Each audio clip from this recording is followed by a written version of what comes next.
শুভ দুপুর বন্ধুরা, আমি দীপা আমার নতুন একটি ভিডিওতে আবারও আপনাদের সকলকে স্বাগত জানাই।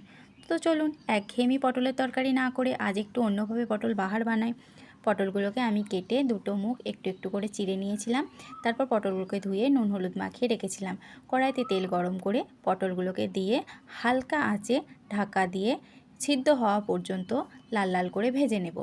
তো দেখুন ঢাকা দিয়ে দিয়ে আমি পটলগুলোকে এইভাবে লাল লাল করে ভেজে নিয়েছি।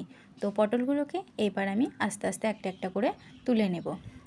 এবার যে কড়াইতে তেলটা থাকবে সেই তেলে আমি হাফ চামচ চিনি দিয়েছিলাম।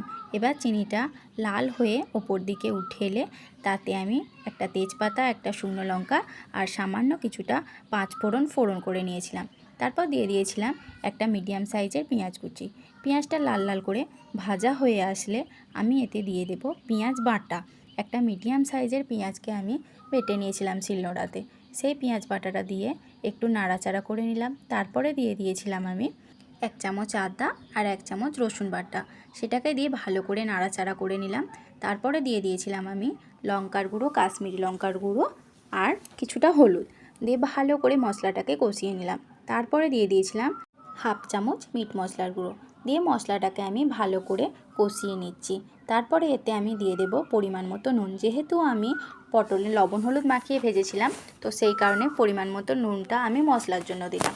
তারপরে আমি ভেজে রাখা পটলগুলো দিয়ে মশলাটাকে ভালো করে কষিয়ে নিচ্ছি যতক্ষণ না মশলা থেকে তেল ছেড়ে আসছে। তারপরে এতে আমি দিয়ে দিয়েছিলাম পরিমাণ মতো গরম জল।